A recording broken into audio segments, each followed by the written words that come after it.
السلام علیکم، میں ہوں امداد سمرو۔ فیصلہ تو ریلیف کا تھا مگر اب تکلیف میں بدل گیا ہے۔ رانا ثناءاللہ کے ہاتھ کھل گئے، عمران خان کے راستے محدود ہو گئے۔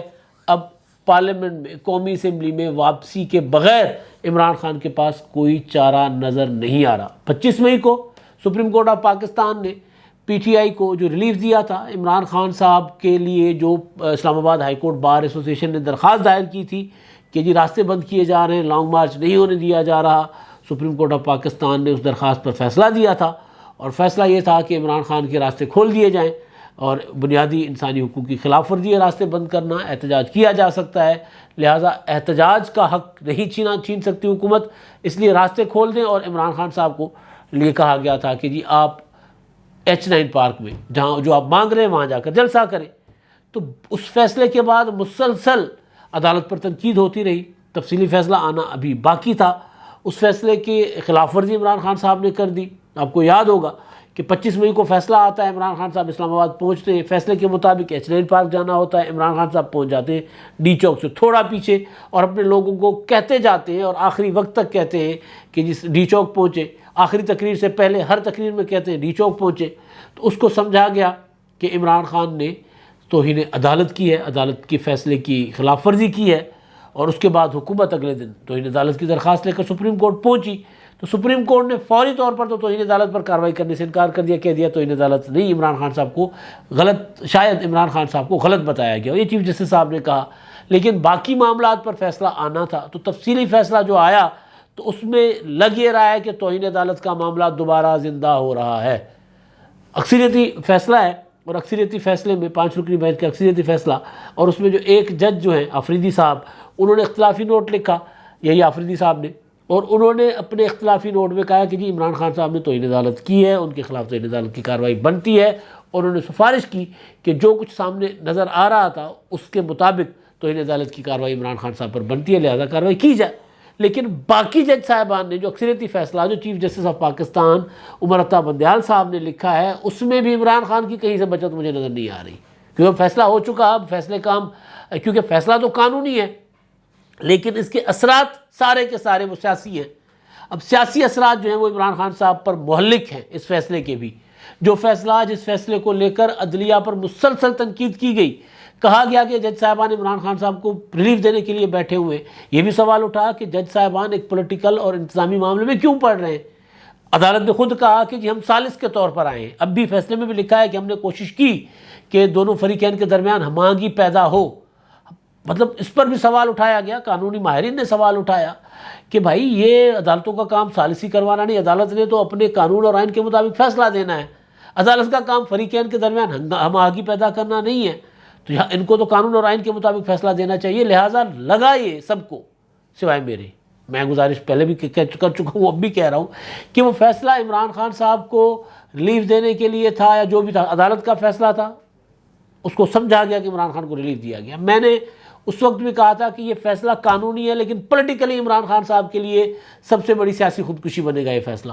عمران خان کی سیاست یا عمران خان صاحب کی جو تحریک ہے، اس تحریک کے آگے سب سے بڑا بند ہے یہ فیصلہ، کیونکہ عدالتیں جو فیصلے کرتی ہیں وہ قانون اور جتنا مرضی وہ ثالث اور ہم آہنگی والی بات کریں، لیکن عدالتی فیصلے جو ہوتے ہیں ان پر عمل درآمد کرنا ہوتا ہے، جس فریق نے بھی کرنا ہے عمل درآمد کرے گا۔ تو میں نے 25 مئی کو بھی کہا تھا کہ بظاہر جو فیصلہ عمران خان کے حق میں آیا ہے وہ عمران خان کے خلاف ہے۔ میرے الفاظ ہیں، مجھے اچھی طرح یاد ہے کہ عمران خان صاحب بند گلی میں جا چکے ہوئے اس فیصلے کے بعد۔ اب عمران خان H9 پارک جائیں گے تو پھنسیں گے، ڈی چوک جائیں گے تو پھنسیں گے۔ H9 پارک جا کر دھرنا دے کر، H9 اور G9 کے درمیان والا جو پارک ہے، گراؤنڈ ہے، وہاں جا کر دھرنا دے کر علمدار عرصے کے لیے بیٹھ نہیں سکتے۔ ڈی چوک پر جائیں گے، سپریم کورٹ آف پاکستان کے فیصلے کی خلاف ورزی ہو جائے گی۔ تو میں نے گزارش کی تھی کہ یہ فیصلہ جو ہے یہ عمران خان کے اگینسٹ ہے۔ اب سپریم کورٹ آف پاکستان نے فیصلے میں سوالات اٹھائے ہیں، اور سوالات کے جواب جب ڈھونڈتے ڈھونڈتے رانا ثناءاللہ صاحب کے جو ہاتھ ہیں وہ پشاور تک چلے جائیں گے، کیونکہ اب عدالت ہے نا، عدالت نے سوال کیا ہے، اور عدالت نے سوال پوچھا ہے ڈی جی آئی بی سے، ڈی جی ISI سے، وزارت داخلہ سے، IG پولیس سے۔ تو یہ جو اس کے جو جواب جب آئیں گے اور جواب جب تلاش کیے جائیں گے تو وہ سارے کے سارے عمران خان کے خلاف ایک جال ہے، وہ پورا کا پورا۔ اب عدالت نے تو فیصلہ دے دیا، عدالت کا فیصلہ آئینی قانونی، اس فیصلے پر تو کوئی وہ اس طرح کا نیگیٹو کمنٹ نہیں ہے میرے پاس. میں عدالت کے فیصلے کے اثرات پر بات کر رہا ہوں، کیونکہ سیاست کو عدالت میں لے کر جانے والے پھنستے ہیں ہمیشہ. نواز شریف صاحب جب پاناما آیا تھا تو پاناما پر عمران خان صاحب کمیشن مانگ رہے تھے.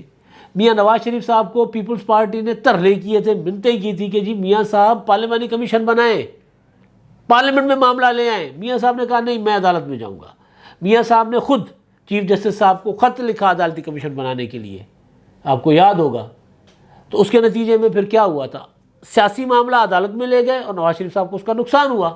اگر وہی معاملہ پارلیمانی کمیشن میں آ جاتا پاناما والا تو پھر اتنا نقصان نہ ہوتا جو نواز شریف صاحب اب اٹھا رہے.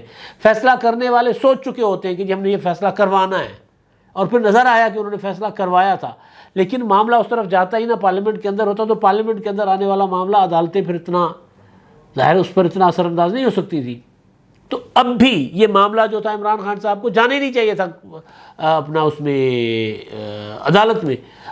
کل پھر چلے گئے عدالت درخواست لے کر کے جی ہمیں بتائیں ہم لانگ مارچ کر سکتے ہیں کہ نہیں کر سکتے. تو یہ جو فیصلہ آیا ہے، اس فیصلے کے بعد عمران خان صاحب کو کی جو پٹیشن جس پر اعتراض لگا دیا رجسٹرار آفس نے کہ جس میں کہ جی ہم کیا لانگ مارچ نہیں کر سکتے، ہمیں اجازت دلوائی جائے، یہ وغیرہ وغیرہ جو بھی کچھ عمران خان صاحب کا اس میں موقف ہے.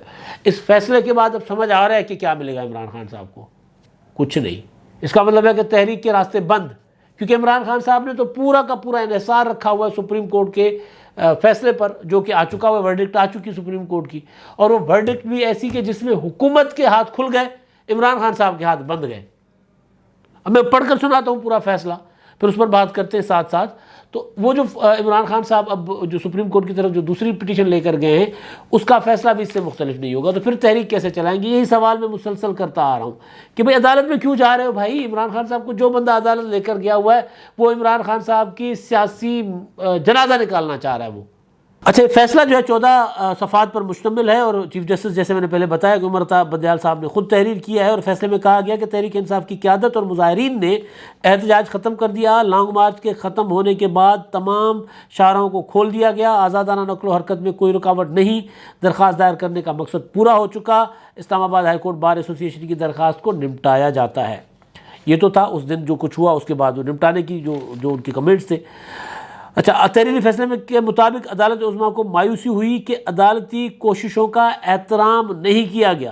عدالت کی کارروائی کا مقصد دونوں فریقین کے درمیان ہم آہنگی پیدا کرنا تھا. عدالتی حکم نامہ موجود فریقوں کی موجودگی میں جاری کیا گیا. اس کیس میں سیاسی جماعتوں کی جانب سے اعلیٰ اقدار میں کمی واقع ہوئی. سیاسی جماعتوں کے اقدام سے عوامی حقوق اور املاک کو نقصان پہنچا. اب یہاں پر جو مایوسی ہو رہی ہے وہ مایوسی سیاسی جماعتوں کے کردار پر مجموعی طور پر تو ہو رہی ہے، لیکن عدالت کی حکم عدولی جو ہے وہ تو عمران خان نے کی، کیونکہ حکومت نے تو کہہ دیا تھا. حکومت تو وہاں پر چیف کمشنر آفس چلی گئی ہوئی تھی کہ جی آئیں، آپ کو عدالت نے کہا ہے کہ آپ H9 اور G9 کی گراؤنڈ میں آپ جلسہ کر لیں، دھرنا شرنا جو بھی دینا ہے آپ دے دیں آ کر، تو آئیں ہم آپ کو فیسیلیٹیٹ کرتے ہیں، بتائیں کیا کرنا ہے. حکومت نہیں آئی تھی. تو اس کا مایوسی جو زیادہ عدالت کو ہوئی ہے وہ عمران خان صاحب کے رویے سے ہوئی ہے، کیونکہ بنیادی طور پر تو ظاہر ہے اس فیصلے کا بینیفیشری بظاہر تو عمران خان تھا، اور فیصلہ آیا بھی اس لیے تھا کہ بھئی ایک سیاسی قوت ہے، وہ اپنا احتجاج کرنا چاہتی ہے، اس کو رائٹ ہے، اور بالکل ٹھیک ہے، ان کو رائٹ تھا، حکومت اس کا رائٹ سلب کر رہی تھی، تو اس لیے وہ عدالت میں گئے تھے اور عدالت نے ان کے حق میں فیصلہ دیا. لیکن جو فیصلہ عدالت نے دیا اس فیصلے کی خلاف ورزی کی ایک فریق نے کی. پھر جب ایک فریق خلاف ورزی کرتا ہے تو دوسرے فریق کے پاس تو طاقت تھی، طاقت کے علاوہ تو عدالتی فیصلے پر عمل درآمد کروانا اور کوئی گنجائش ہی نہیں تھی. تو حکومت وہاں پر بے قصور.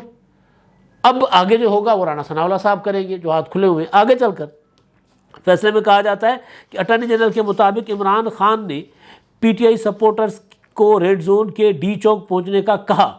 عدالت میں اسکرین پر عمران خان کے بیان کی ویڈیو چلائی گئی اور اٹارنی جنرل کے مطابق لگتا ہے کہ عمران خان نے عدالت کو دی گئی یقین دہانی کی خلاف ورزی کی. اس کے نتیجے میں پبلک اور پرائیویٹ پراپرٹیز کو نقصان پہنچایا گیا اور تباہ کی گئی. بلو ایریا میں کچھ گرین بیلٹس پر واقع درختوں کو آگ لگائی گئی. مظاہرین کے پتھراؤ سے 31 پولیس اہلکار زخمی ہوئے اور سول انتظامیہ کی مدد کے لیے آئین کے آرٹیکل 245 کے تحت فوج کو آدھی رات کو طلب کرنا پڑا. اب یہ جب اس دن اٹارنی جنرل صاحب نے جب یہ ویڈیو دکھائی تھی تو اس پر چیف جسٹس صاحب نے کہا تھا کہ جی ہو سکتا ہے کہ عمران خان صاحب کو غلط بتایا گیا ہو، یعنی سپریم کورٹ کے فیصلہ دیا ہے، عمران خان صاحب کو غلط بتایا گیا کہ ہمیں ڈی چوک پر اجازت مل گئی، کچھ اس طرح کا۔ اور پھر ساتھ جب اٹارنی جنرل صاحب نے بتایا کہ پولیس اہلکار بھی زخمی ہوئے ہیں، تو چیف جسٹس صاحب نے فرمایا تھا کہ ادھر سے بھی لوگ زخمی ہوئے ہوں گے، کیونکہ لوگوں کے جذبات بہت زیادہ تھے، لوگ بہت زیادہ اس کے ساتھ آئے تھے، جنون کے ساتھ آئے ہوئے تھے، جوش میں تھے، تو یہ بھی چیف جسٹس صاحب نے کہا تھا۔ تو بہرحال فیصلے میں آگے لکھا گیا کہ اٹارنی جنرل نے عدالت کو یقین دہانی کی خلاف ورزی پر عمران خان کے خلاف کارروائی کی سفارش کی۔ لگتا ہے پی ٹی آئی ورکرز نے ڈی چوک جا کر پی ٹی آئی کی قیادت کی یقین دہانی کی خلاف ورزی کی۔ عمران خان نے صبح سویرے جناح ایوینیو پہنچ کر دھرنا 6 دن کے لیے ملتوی کرنے کا اعلان کیا۔ اب یہ وہ معاملہ ہے کہ عمران خان صاحب کی جو متعلق جو بات کی جا رہی ہے، اس کا ثبوت موجود ہے کہ عمران خان صاحب نے لوگوں کو ڈی چوک پر پہنچایا۔ اب آگے چل کر جو سوالات ہیں ان سوالوں میں بتاتا ہوں، عمران خان نے کہا لوگوں کو ڈی چوک پر پہنچے۔ آخری جو تقریر صبح انہوں نے کی تھی وہ جو سینٹرس مال کے سامنے، تو اس سے پہلے والی تقریر میں عمران خان نے کہا کہ جی میں اب آدھے گھنٹے تک پہنچ رہا ہوں، آپ پہنچے ڈی چوک۔ ڈی چوک پر عمران خان نے خود لوگوں کو بلایا تھا۔ اب جب اس کی تحقیقاتی رپورٹس عدالت میں جمع کروائی جائیں گی عدالت کے سوالوں کے جواب میں، تو پھر کیا ہوگا؟ یہ سوال ہے نا، تو پھر کیا ہوگا؟ تحریری فیصلے کے مطابق سوال ہے کہ آیا مشتعل ہجوم کی کارروائیوں کا الزام پی ٹی آئی کی سینئر قیادت پر عائد کیا جا سکتا ہے؟ یہ سب سے بڑا سوال ہے۔ اب تک کوئی ثبوت یا الزام نہیں کہ ایسی کارروائیاں پارٹی کے اکسانے پر ہوئیں یا اتفاقیہ رونما ہوئیں۔ اب یہ عدالت کہہ رہی ہے کہ یہ ایسا ثبوت نہیں ہے کہ اکسانے پر ہوا یا اتفاقیہ ہوا، تو عدالت میں ثبوت اگر نہیں پیش کیے گئے ہوں گے، اب سوالوں کے جواب میں ثبوت آ جائیں گے۔ جیسے میں گزارش کر رہا ہوں کہ اتفاقی نہیں تھا، رانا ثناء اپنا عمران خان صاحب نے تو کہا کہ ڈی چوک پہنچے، لوگوں کو کہا گیا ڈی چوک آئیں، اور پھر ڈی چوک پہنچنے کے بعد وہاں سے تصویریں، ویڈیوز، اور وہاں سے شیریں مزاری صاحبہ نے خود اپنی ویڈیو شیئر کی ہے کہ میرے ساتھ یہ ہوا ہے۔ رانا ثناء اللہ صاحب کو انہوں نے گالیاں دی تھی۔ اس طرح پی ٹی آئی کے دیگر جو لیڈرشپ تھے وہ تھے قاسم سوری صاحب تھے، وہ لوگوں کو لے کر جتھے لے کر وہاں پہنچے ہوئے تھے۔ تو ثبوت جب اکٹھے کیے جائیں گے، جب عدالت کے ان سوالوں کے جواب آئیں گے، ثبوت آئیں گے، تو پھر سوچے کیا ہوگا، سوچتے جائیے۔ اٹارنی جنرل کا دعویٰ ہے کہ تحریک انصاف کے کارکن اپنے لیڈر کی کال پر ڈی چوک پہنچے۔ اٹارنی جنرل کی درخواست کے باوجود ہم ابھی کئی وجوہات پر تحمل کا مظاہرہ کرتے ہیں۔ اب یہاں پر سپریم کورٹ نے وہ درخواست جو اٹارنی جنرل کا، وہاں پر انہوں نے اس پہ تحمل کا مظاہرہ کیا، لیکن یہ ہے کہ جی تحمل کا مظاہرہ ہے نا، تحمل کے مظاہرے کا مطلب یہ ہے کہ جی اس طرف خلاف ورزی ہوئی ہے، یہی مطلب نکالا جا سکتا ہے نا۔ آگے چل کر فیصلے میں کہا گیا کہ اول یہ کہ عمران خان نے ریلی عوامی جلسہ ختم کر دیا تھا، دوسرا یہ مصلحت تقاضا کرتی ہے کہ اسٹیک ہولڈرز کے مابین سوچ بچار کے لیے وقت دیا جائے، آزاد کارروائی کے لیے قابل بھروسہ مواد عدالت کو فراہم کیا جائے تاکہ جائزہ لیا جا سکے کہ ملزمان کے خلاف کیا کارروائی بنتی ہے یا نہیں۔ اب جو کچھ سامنے ہے اس کے مطابق اگر چیزیں فراہم کی جائیں گی تو پھر ظاہر ہے ملزم چاہے حکومت کی طرف سے ہو چاہے ادھر سے ہو، پھر کارروائی تو ہوگی، اور کارروائی اگر توہین عدالت کی ہوتی ہے تو اس میں 6 ماہ قید اور نااہلی ہے، تو وہ پھر ہوگی۔ تو وہ پھر ڈی چوک پر پہنچنے کی جو تقریریں ہیں وہ عمران خان صاحب کی ہیں، ڈی چوک پر پہنچنے کے ٹویٹس جو ہیں وہ عمران خان صاحب کی پوری پارٹی کے ہیں، تو یہ سارے کے سارے توہین عدالت میں رگڑے جائیں گے، سارے کے سارے۔ ٹرک پر جتنے سوار تھے وہ سارے کے سارے رگڑے جائیں گے، کیونکہ ٹرک پر سوار لوگوں کو کہا گیا تھا کہ آپ نے H9 پارک جانا ہے۔ بھائی آسمان سے گرے کھجور میں اٹکے، یا اپنا کھائی سے گرے کنویں میں پھنسے، کچھ اس طرح کا کھڈے میں پھنسے، کچھ اس طرح کا۔ پی ٹی آئی تو پھنسی ہوئی ہے، ایک اور دریا کا سامنا ہے، ادھر ابھی معاملہ پڑا ہوا ہے ان کا، کیا ہے وہ الیکشن کمیشن آف پاکستان میں فورن فنڈنگ کا۔ یہاں پر ایک اور معاملہ آ گیا ہے، عدالت کہہ رہی ہے کہ دیکھیں جنہوں نے خلاف ورزی کی، خلاف ورزی بطور پارٹی ہوئی ہے، توہین عدالت کس کے خلاف ہوگی؟ بطور جماعت، باجماعت خلاف ورزی ہوئی ہے، اب توہین عدالت کی کارروائی ہوگی تو ٹرک پر سوار سب کے خلاف ہوگی نا، پھر اکیلے عمران خان کے خلاف تو نہیں ہوگی، کیونکہ عدالت کا آرڈر تھا کہ کہاں جانا ہے، اور عدالت کو یقین دہانی بھی کروائی گئی تھی۔ عدالتی فیصلے میں کہا گیا ہے کہ حقائق کی بنیاد پر تصدیق کی ضرورت ہے کہ عدالت کو دی گئی یقین دہانیوں کی خلاف ورزی کی گئی۔ عدالت کو دیکھنا ہوگا کہ خلاف ورزیوں پر کس کے خلاف توہین عدالت کی کارروائی کی جا سکتی ہے۔ یہ نقطہ میں پہلے بیان، کس کے خلاف؟ سب کے خلاف، پوری کی پوری پارٹی ہے اس میں، باجماعت یہ ہوگا۔ آگے چل کر فیصلے میں کہا جاتا ہے کہ ایگزیکٹو پی ٹی آئی قیادت اور دیگر سیاسی جماعتیں پرامن سیاسی سرگرمیوں کے لیے ضابطۂ اخلاق بنائیں گی۔ یہ اکثریتی فیصلے میں قرار دیا گیا کہ پرامن احتجاج آئینی حق ہے، مگر ریاست کی اجازت کے ساتھ ہو سکتا ہے۔ ایسے احتجاج کی اجازت ہونی چاہیے جب تک آرٹیکل 15 اور 16 کے تحت پابندیاں لگانا ناگزیر ہو جائے۔ احتجاج کا حق قانونی معقول بنیادوں کے بغیر نہیں روکا جا سکتا۔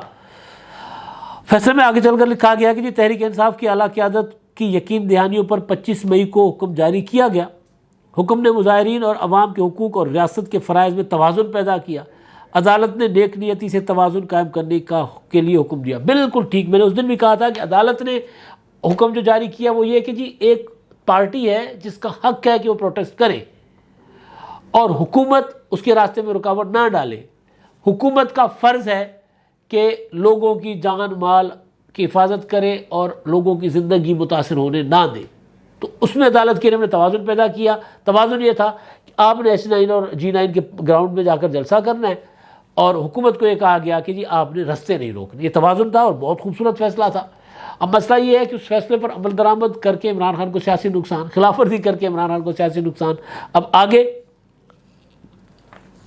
کیا ہوگا؟ آگے مزید سیاسی نقصان ہوگا۔ عدالت نے مخالف فریق کی یقین دہانیوں پر اعتماد کرتے ہوئے حکم دیا۔ عدالت کی طرف سے نیک نیتی سے کی گئی کوششوں کی توہین کی گئی اور عدالت کو 25 مئی کے حکم کی خلاف ورزی پر رنج ہے۔ اب کون سے مخالف فریق؟ جو عمران خان کے لیے پورا کا پورا جملہ کہ جی ان کو ہم نے تو نیک نیتی سے کوششیں کی لیکن انہوں نے ہمارا فیصلہ نہیں مانا، ہمارا حکم نہیں مانا، لہٰذا ہماری توہین ہوئی ہے، توہین کی گئی ہمارے فیصلے کی۔ عدالت نے IG پولیس، چیف کمشنر اسلام آباد، DGIB اور DGISI سیکرٹری وزارت داخلہ سے بھی ایک ہفتے میں سوالوں کے جواب طلب کیے۔ سوال کیا ہیں جی؟ عمران خان نے پارٹی ورکرز کو کس وقت ڈی چوک جانے کی ہدایت کی؟ وہ جو میں گزارش کر رہا ہوں نا کہ کیا فیصلہ جو عدالت کا آیا تھا سپہر کو، اس فیصلے کے بعد انہوں نے ڈی چوک پر جانے کی ہدایت کی؟ فیصلے کے مطابق انہوں نے H9 پارک اور G9 گراؤنڈ وہاں پہنچنا تھا اور یہ یقین دہانی کرائی تھی عمران خان صاحب وکلاء نے، اور پھر ایک کمیٹی عدالت نے بنائی کہ آپس میں طے کر لیں اور حکومت کو حکم دیا کہ آپ نے ان کو فیسیلیٹیٹ کرنا ہے، ان کے جلسے کا بندوبست کرنا ہے۔ حکومت نے کہا جی حکم کر لیتے ہیں جی، حکومت نے تو کرنا شروع کر دیا، لیکن انہوں نے تو یہ جو سوال ہے، یہ سوال عمران خان کے لیے ایک پھندہ ہے کہ کس وقت عمران خان نے لوگوں کو ڈی چوک پہنچنے کی ہدایت کی، عدالت کے فیصلے سے پہلے یا بعد میں؟ تو وہ تو مسلسل کرتے آ رہے تھے، ٹویٹر پہ کہتے آ رہے تھے، ٹویٹس پڑے ہوئے ہیں، بہت کچھ ثبوت ہیں۔ رانا ثناء اللہ صاحب پرسوں پریس کانفرنس میں کہہ رہے تھے کہ ہمارے پاس ثبوت بہت ہیں، اور ثبوت تو ظاہر ہے پورا سوشل میڈیا بھرا پڑا ہے ثبوتوں کے ساتھ۔ اگلا سوال، کس وقت PTI کارکنان ڈی چوک میں لگی رکاوٹوں سے آگے نکلے؟ کیا ڈی چوک ریڈ زون میں داخل ہونے والے ہجوم کی نگرانی کوئی کر رہا تھا؟ اب یہ سوال جو ہے اس کا جواب ہے شیریں مزاری کی، قاسم سوری کی ویڈیوز، کہ یہ لیڈر تھے نا، مرکزی وفاقی وزراء تھے، ایک ڈپٹی اسپیکر تھا، تو یہ وہاں موجود تھے اور بھی بہت سے لیڈرز وہاں موجود تھے۔ کیا حکومت کی جانب سے دی گئی یقین دہانی کی خلاف ورزی کی گئی؟ کتنے مظاہرین ریڈ زون میں داخل ہونے میں کامیاب ہو گئے؟ ریڈ زون کی سیکیورٹی کے انتظامات کیا تھے؟ ایگزیکٹو یعنی انتظامی حکام کی جانب سے سیکیورٹی انتظامات میں کیا نرمی کی گئی؟ کیا سیکیورٹی بیریئر کو توڑا گیا؟ کیا مظاہرین یا پارٹی ورکرز G9 اور H9 گراؤنڈ میں گئے؟ اب کیا سیکیورٹی بیریئرز کو توڑا گیا؟ کنٹینر ہٹائے گئے، سیکیورٹی بیریئرز جو تھے ڈی چوک پر لگے ہوئے، درختوں کو آگ لگائی گئی، H9 اور G9 کی سائڈ پر تو کوئی گیا ہی نہیں، عمران خان نے بلایا ادھر تھا، وہاں کوئی گیا ہی نہیں تھا۔ تو یہ معذرت، تو یہ وہ سوالات ہیں جن کے جواب آنے کے بعد تو عمران خان صاحب یہ جیسے جیسے جواب ڈھونڈتی جائے گی، حکومت تحقیقات تو کر کے بیٹھی ہوئی ہے لیکن ڈھونڈتی جائے گی، سپریم کورٹ کے جو تحقیقات یا جو بھی کچھ ہے وہ آرڈر ان کے پاس موجود ہے، تو اب سوچیں کیا ہوگا عمران خان صاحب کا آگے سے۔ عدالت نے زخمی، گرفتار اور ہسپتال میں داخل ہونے والے مظاہرین کی تفصیلات بھی طلب کر لی۔ ثبوتوں کا جائزہ لے کر فیصلہ کیا جائے گا کہ عدالتی حکم کی عدم عدولی ہوئی یا نہیں، کیا حکومت کو دی گئی یقین دہانیوں کی خلاف ورزی کی گئی۔ اب یہ سارا معاملہ ہے جی، اب یہ معاملہ جب یہ IG سیکرٹری داخلہ اور DGISI DGIB ان کے جب سوالوں کے جواب بنیں گے، اور یہ معاملات پہلے بھی نچلی عدالتوں میں ہیں کیونکہ سب پر مقدمات تو بن گئے ہیں، دہشت گردی کے، دفعہ 144 کی خلاف ورزی کے، اپنا عام زندگی مفلوج کرنے پہ، مطلب مختلف دفعات پر، کسی پر 10 پرچے، کسی پر 11 پرچے، کسی پر 12 پرچے۔ اب سپریم کورٹ آف پاکستان کا یہ جو تفصیلی فیصلہ ہے 25 مئی والا، جو بظاہر عمران خان صاحب کے لیے ریلیف تھا، اب اس میں جب جیسے ہی تحریری فیصلہ آ گیا ہے اور اس میں اب نظر آ رہا ہے کہ عدالت جو ہے وہ توہین عدالت کے والے معاملے کی طرف دوبارہ جا سکتی ہے، نہ بھی جائے تو یہ جو سوال اٹھائے گئے ہیں ان کی تحقیقات ہوگی، اور تحقیقات کے بعد یہ نچلی عدالتوں میں معاملات چلیں گے، تو جب چلیں گے تو عمران خان صاحب کی اس میں بچت ہو سکتی ہے نہیں ہو سکتی، یہ سب سے بڑا سوال ہے۔ اور اس سے بھی آگے کہ اب اس فیصلے کی روشنی میں عمران خان صاحب کی پٹیشن جو انہوں نے دائر کی اس کا کیا ہوگا، تو اسی طرح کا ہوگا نا، اس سے زیادہ تو کوئی چیز نہیں آئے گی۔ جب اس طرح کا فیصلہ آئے گا تو اس کے بعد تو عمران خان صاحب تحریک چلانے کے قابل ہوں گے نہیں، تو جب تحریک چلانے کے قابل نہیں ہوں گے تو ان کے پاس راستہ کیا ہے؟ وہی قومی اسمبلی میں واپسی، جس کے وہ اشارے دے رہے ہیں، کھل کر اشارے دے رہے ہیں کہ ہمارے ساتھ بات کر لو، ہمیں تاریخ دے دو انتخابات کی، ہمیں الیکشن کمیشن والے معاملے پر ہمارے ساتھ بیٹھ جاؤ، بات کر لو، ہم واپس آنے کو تیار ہیں۔ تو وہ پی ٹی آئی تو اشارے کر رہی ہے مسلسل واپسی کے لیے، وہ اسی وجہ سے کہ ان کو اندازہ ہے کہ سپریم کورٹ ہمیں انقلاب لانے کے لیے سہولت کاری نہیں دے گی، نہ دے سکتی ہے۔ اسی لیے بہتر یہی ہے کہ لوٹ کے بدھو گھر کو آئیں، تو لوٹ کے بدھو گھر کو آنے والے ہیں۔ اب تک کے لیے اتنا ہی، اللہ حافظ۔